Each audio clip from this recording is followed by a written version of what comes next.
Magandang hapon po sa ating lahat mga kabayan. Nako, hapon na. Anong oras tayo dumating dito? No? Dito na kasi tayo na nanghalian sa kabundukan. So bago tayo bababa, iikot pa tayo habang may oras pa, habang may panahon pa, no? Habang may araw pa kahit pa paano. Bago magtakip silim po mga kabayan sa hapong ito.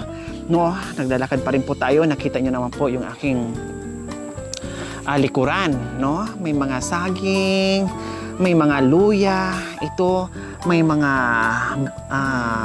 guyabano, alatiris, papaya, no, at kung ano-ano pa mga kabayan. Ayan oh, fresh from the farm po mga kabayan.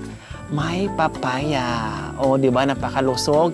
And then, ayun, nandoon pa mga kabayan, oh, ang lusog-lusog ng mga papaya. Ito pangalawang puno, papaya. Ayan. And then, doon naman ay isang buwig na saging. Ayan, sana ba? Ayun. Okay, so meron kasi akong nakita na bahay dyan. No? At pupuntahan natin yan. Ay, may ano dito. May pato. Ayan. Ang mga daanan dito ay puro masusukal. Aray ko. Itong bahay na to na malapit ng bumagsak, no, na Diyos ko, Ginoo ko, nakakadurog talaga ng puso yung mga tirahan nito mga kabayan na kumbaga sa tao palang lashing na, kailangan may tungkod para hindi matumba pag nagdakad. So ganun na rin yung bahay dito halos mga kabayan. Tanong natin. Hello ate. Hello ate. Kayo yung may-ari dyan? Saan? Saan banda? Malayo ba? Saan? Pakituro. Dito. Okay, sige. So, ayan mga kabayan, puntahan natin. Kasi, sabi is, doon daw. Ayun. Ayun pala. Wow. Wow, ang sarap naman dito mga kabayan. Ubi. Ubi.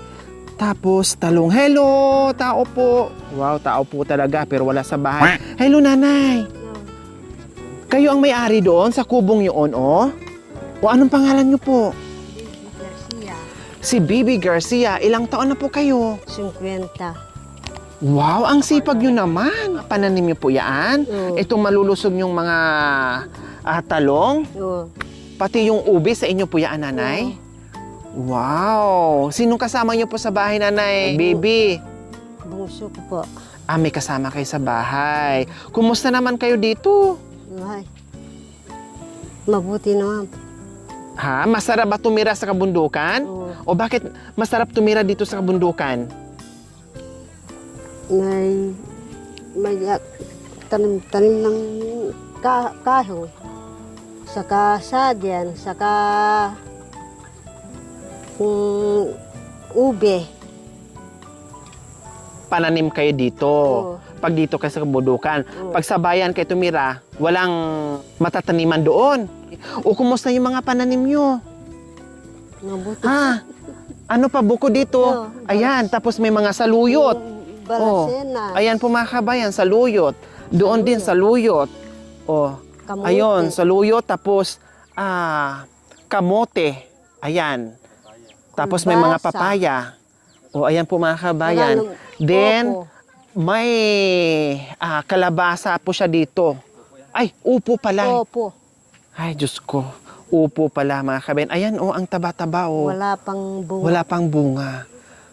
Mga kabayan, di ba? Napakasipag. Pero feeling ko hindi lang 50 si nanay. More than pa, no? 50 years old. Pero napakasipag pa rin niya. No, dahil wala ngang magawa dito sa kabundukan kundi magtanim na magtanim at napakalinis ng kanyang mini garden ni Nanay Bibi. Pwede po ba madisturbo namin kay nanay? Punta tayo sa bahay nyo? Okay lang po? Oo. Tara. Para makapahinga din po kayo, Nanay Bibi. Oo. Ayan, si Nanay Bibi po mga kabayan, isa sa napuntahan natin at ngayon bisitahin natin yung kanyang bahay. Napakasipag, walang tamad dito na mga aitas na nakatira dito mga kabayan. Puro sila masisipag, hindi mapalagay sa loob ng bahay kundi talagang gumagawa ng paraan para makapananim. So yan po yung bahay ni Nanay Bibi po, mga kabayan. Oh, napansin niyo po, nakatukod na. Ayan po, may tukod na kasi kung wala yan, talagang tuluyan, babagsak yan, bibigay yan, mga kabayan. Oh, di ba nakapahinga po kay Nanay Bibi? Ha? Nasaan po si tatay, yung asawa niyo po? Wala na, patay na. Matagal na po na panahon? Oo, Ilan po ang anak niyo, Nanay Bibi? 6. 6. Nasaan po yung iba? May asawa na raw. Lahat may kanya-kanyang pamilya na. Oo, Wow. So, malapit yung bahay na dito o malayo? malayo. Malayo. Nasa kabilang bundok. Bundukan. Nagtatanim ko ng laya, gabi, saka sagen, saka ubi, opo. Tapos, binibinta nyo rin po pag Oo. maraming bunga. Oo, Dinadala nyo po sa bayan. oo. Nakakamagkano din po kayo? Minsan, 200. 200. Oo, 500.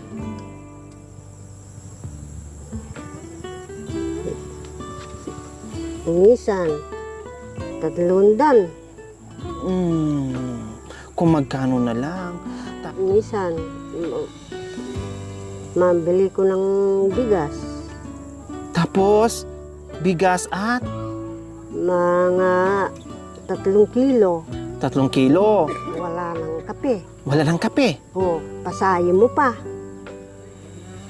Bigas na lang po talaga ang siguraduhin nyo Oo. ng bibili nyo po. Oo, wala ng, Wala ng ulam, wala. asin, Asin, bitsin. betsin.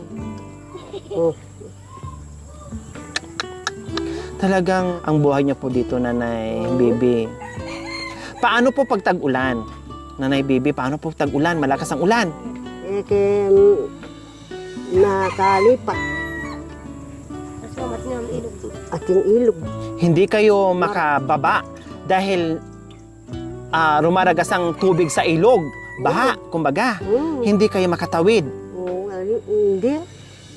Kahit may pananim kayo dito, kung umuulan at malaki ang tubig sa sapa, hindi kayo makakatawid hanggang liig yung tubig, hindi nyo maihatid yung kalakal nyo, tapos ang ending, masisira na yung kalakal. Masisira. Dahil hindi na na-ibenta. Masisira na po yun, Nanay Bibi. Hindi mo pa mabibenta. Nasisira. Diyos ko po mga kabayan, nakakaawa talaga ang buhay dito ng mga katutubong Aitas, no? Na ang sisipag nila sa kabundukan.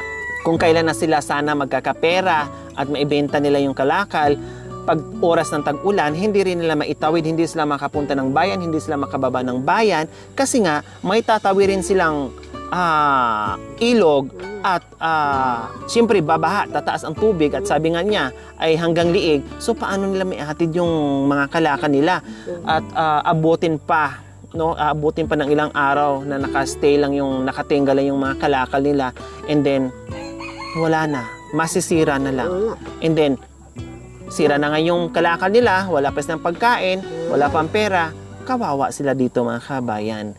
Kaya kahit papaano, nandito tayo, no, sa abot ng ating makakaya ay talagang patuloy tayo sa paglalakbay para maghagilap ng mga kabayan nating Aitas na tulad nila na talagang nangangailangan ng alalay ng ating pagmamahal. Kaya nandito kami, Nanay Bibi, na kahit papaano maghatid po sa inyo ng pagmamahal sa hapong ito.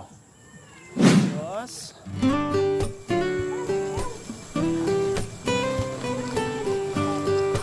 Yehe, Nanay Bibi, meron na kayong bigas at assorted groceries at isang tray natin na itlog. Hindi lang yan, meron ka pang 1,000, Nanay. Salamat na.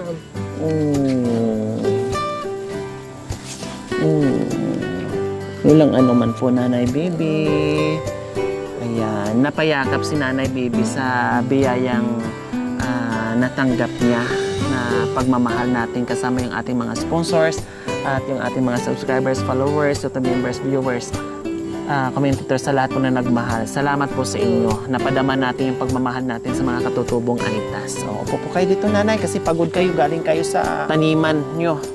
At alam ko, kahit may edad na kayo, no, marami na nararamdaman, pero walang choice. Kailangan pa rin tumayo at kumilos para kahit paano makasurvive sa pang-araw-araw na pang-ilangan. Okay, kaya maraming salamat po sa walang sawang pagmamahal, Sir JSM ng Rabi KSA. Shout out din kay Ma'am Kat and Sir Albert ng Rabi KSA Saudi Arabia.